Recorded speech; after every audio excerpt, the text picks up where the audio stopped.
শুভেচ্ছা, ক্ষমতা নাকি জনতা, আপনি কোন পক্ষে? আমি কিন্তু সাধারণ মানুষের মতামত শুনতে আজকে এসেছি রাজধানীর সদরঘাট এলাকায়।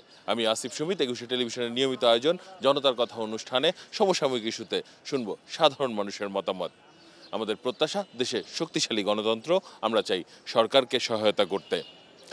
দর্শক, একটি প্রসঙ্গ উল্লেখ করতে চাই, শেখ হাসিনার প্লট দুর্নীতি মামলার রায় হয়েছে, সেখানে তিনি এবং তার পরিবারের আরও 2 সদস্য রয়েছেন। এছাড়াও আরও সরকারি কর্মকর্তারা এই দুর্নীতির অভিযোগে অভিযুক্ত হয়েছেন।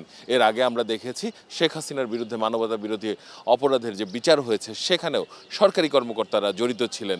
মূলত এই যে একের পর একজন স্বৈরশাসকের সঙ্গে সরকারি কর্মকর্তাদের নাম চলে আসছে, এ বিষয়ে সাধারণ মানুষ কি বলেন? এখান থেকে সরকারি কর্মকর্তাদের কোনো কিছু শেখার আছে কিনা? আমরা এই রায়কে সাধুবাদ জানাই, যেহেতু দুর্নীতি যেই করুক, সে যত বড় মাপেরই লোক হোক না কেন, এর দৃষ্টান্তমূলক একটা শাস্তি হওয়া দরকার। তাদের উচিত শিক্ষা নেওয়া উচিত যে এদের সাথে জড়িত না থাকে দুর্নীতির সাথে। দুর্নীতিতে জড়াইতে আমাদের সামনে যারাই আসবে এরাদের আর কোনো দুর্নীতি যে না করে, এদের জন্য শাস্তি বিস্তারিত করা উচিত। তাদেরকে দৃষ্টান্তমূলক সাজা হোক এবং সবাই সতর্কভাবে যদি কাজ করে, এই জন্য তাদেরকে খেয়াল রাখা উচিত। তারা যেন এ থেকে শিক্ষা গ্রহণ করে, এমন শাস্তি দেওয়া যে আমারও পরবর্তী এমন হতে পারে। হ্যাঁ, সরকারি কর্মকর্তাদের অবশ্যই শিক্ষা নেওয়ার আছে, কারণ তারা সরকারি কর্মকর্তা, তারা কোনো দলীয় কর্মকর্তা না।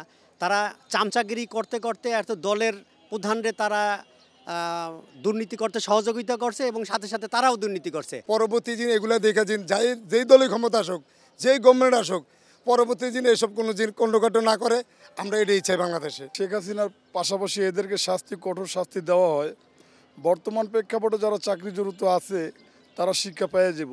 সরকারি কর্মকর্তারা যদি সোচ্চার হয়ে যায়, আগামীতে আর এরকম কিছু না হয়, পাবলিক জনগণ যাতে সুস্থ শান্তিতে থাকে। যেই করুক দুর্নীতির বিচার হোক, কঠিন শাস্তির আওতায় তাদেরকে আইনের শাস্তি দেওয়া হোক। ভবিষ্যৎ প্রজন্মে যেন এরকম ধরনের দুর্নীতি করতে কেউ সাহস না পায়। আমাদের দেশে দুর্নীতিটাই শীর্ষে। দুর্নীতিকে আসলে শিকল থেকে তুলতে হবে, এমনকি জনগণকে জাগিয়ে তুলতে হবে, জনগণকে উৎসাহিত করতে হবে।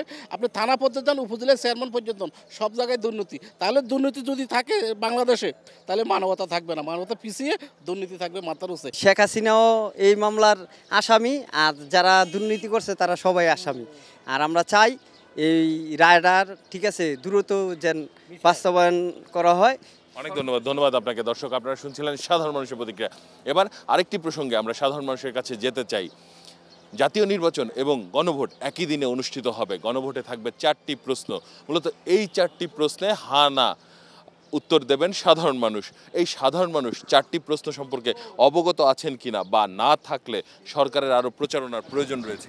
অনেক প্রচারণার দরকার আছে, কিন্তু ওই যে গণভোটের আপাতত এই যে প্রচার হয়েছে, এই প্রচার না, মানে সবার মাথায় ঢোকে নাই, আমার মাথায় ঢোকে নাই।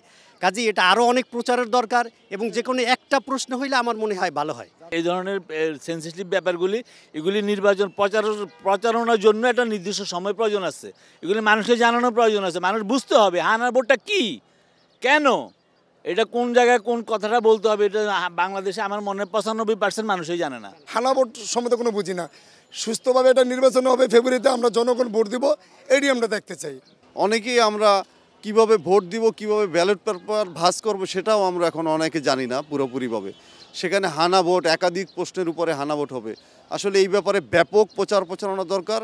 আমার মনে হচ্ছে যে এখনও 90% লোকই অবগত নয় যে কিসের ভিত্তিতে, কিসের উপরে আমরা হানা ভোটটা দিব। হানা দেখছি এরশাদের আমলে, এই দামে বলতে পারি একজন 4-5টা করে ভোট দিছে। আমরা গণভোটের পক্ষে না। এই গণভোট কী রকম তাও তো আমরা জীবনে দেখিও নেই।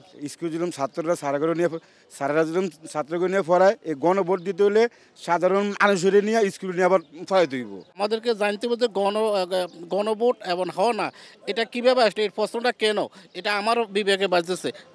ধন্যবাদ আপনাকে। দর্শক, আপনারা শুনছিলেন সাধারণ মানুষের প্রতিক্রিয়া। সাধারণ মানুষ কিন্তু তাদের ভাবনাগুলো অসাধারণ, তাদের চিন্তা অনেক সূক্ষ্ম ও গভীর। দর্শক, জনতার কথা দেখতে প্রতি শনি, রবি, মঙ্গল এবং বুধবার চোখ রাখুন একুশে টেলিভিশনে। সঙ্গে থাকবো আমি আসিফ সুমিত।